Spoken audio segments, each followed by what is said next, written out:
You know the grammar, you know the words, and you still freeze the second someone asks you to actually speak.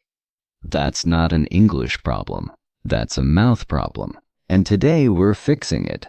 And stick around, because later I'm going to tell you about the exact moment I completely froze in front of someone 3 years into learning English, and why that moment explains basically everything wrong with how most people practice. Point 1.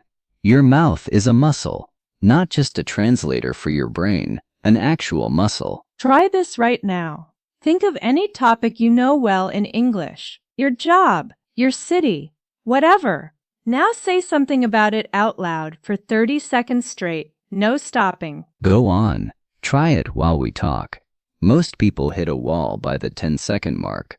Not because they don't know the words. Not because they don't know the words. They've simply never had to produce them out loud, at speed, before. That's the whole point 1. Understanding a sentence and producing it are 2 different jobs, done by 2 different parts of you. Think about it like your arms. You don't get stronger arms by reading about lifting weights. You get stronger arms by actually lifting them. Same with speaking. You can listen to English for years and your mouth still won't know how to produce it, because listening trains your ears, not your mouth. Here's the mistake almost everyone makes. They think more input equals more speaking ability.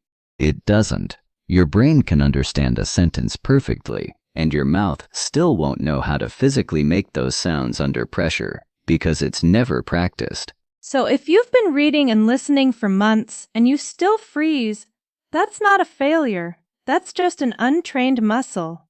But here's where it gets confusing, because most people think the fix is studying harder. It's not.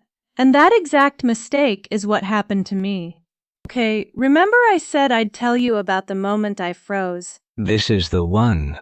I'd studied English seriously for 3 years. Grammar, vocabulary, all of it.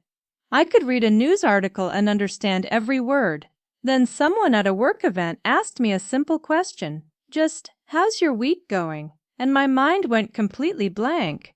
Not because I didn't know the words. I knew every single one of them. So what actually happened in that moment? My mouth just sat there. My brain was searching. I could feel it working, but nothing was reaching my mouth fast enough. I ended up saying, good, and changing the subject, embarrassed, even though I could have written a paragraph about my week without any trouble at all. That's the gap exactly. Your brain had the words. Your mouth had never actually said them out loud before, in real time, under any kind of pressure, not once, in 3 years. 3 years of input, 0 minutes of real output.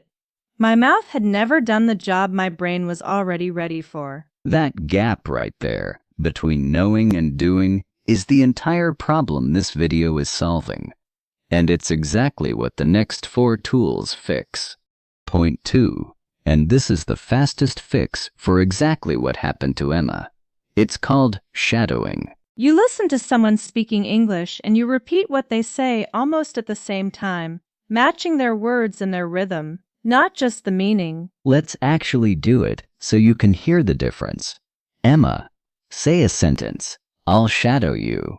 Sure, I practice speaking English every single day. I practice speaking English every single day. Good. Now try matching my rhythm exactly, not just the words. My English is getting better and better. My English is getting better and better. That's shadowing.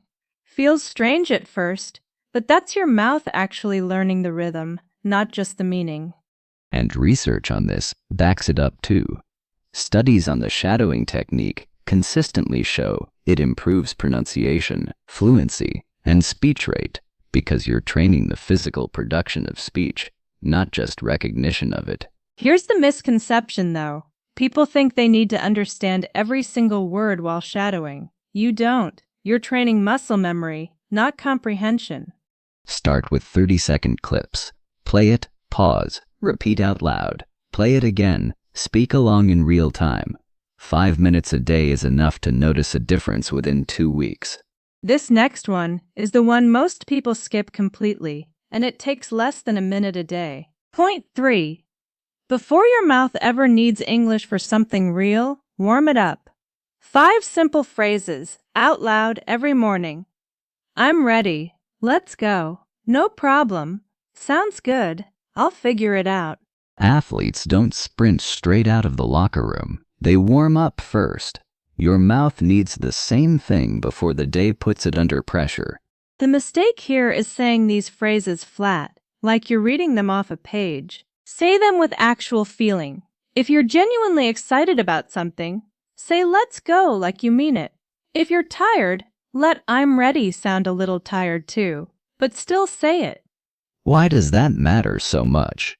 Because when you attach real emotion to a phrase, your brain files it as something real, connected to a feeling, not a random textbook sentence. That's what makes it come back automatically later, exactly when you need it. 60 seconds a day, and you've already proven to your own mouth that English can come out smoothly before the day has even started. Quick question before point 4. Where do you think you get the most free speaking practice and never actually use it? Point 4. Home as a free gym, your own house. Making coffee? Say it out loud. The water's hot. I need a cup. This smells good. Getting ready in the morning? Narrate every step of it. You can go further too. Talk through your actual plans out loud before you leave the house. I'm going to the market. Then I'll call my brother. Then I'll finish that report. Full sentences, zero pressure, and that's exactly the skill you need later, under real pressure. People think they need a conversation partner to practice speaking. You don't. You need your mouth moving, and your home gives you unlimited, judgment-free reps every single day. The shower is genuinely one of the best places for this. No phone, no distractions, nobody expecting anything from you. This is the one most people get backwards because they assume speaking practice has to involve another person in the room. And point 5, the one that changes everything else you just heard. Most people believe, once my English gets better, I'll speak more confidently. It's backwards. You speak first, and the improvement happens because you spoke, not before. The second you force a sentence out, even a messy one, your brain has to act immediately. Retrieve the words, build the grammar, get it out. That pressure is what actually builds the skill. It's like learning to drive.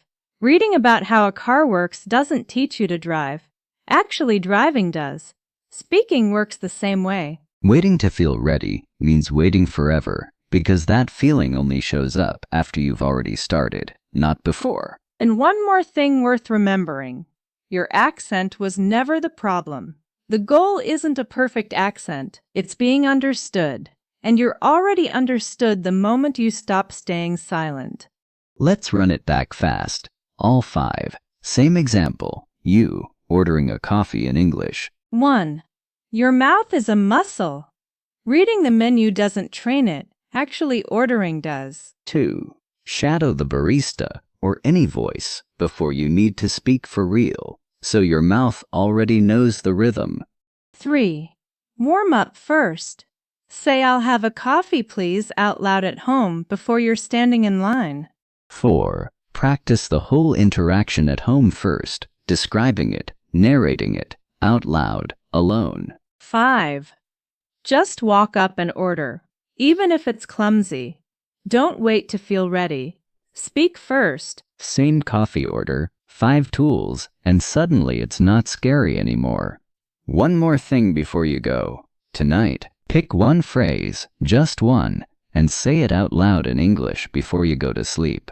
Doesn't matter what it is. I'm ready. Today went fine.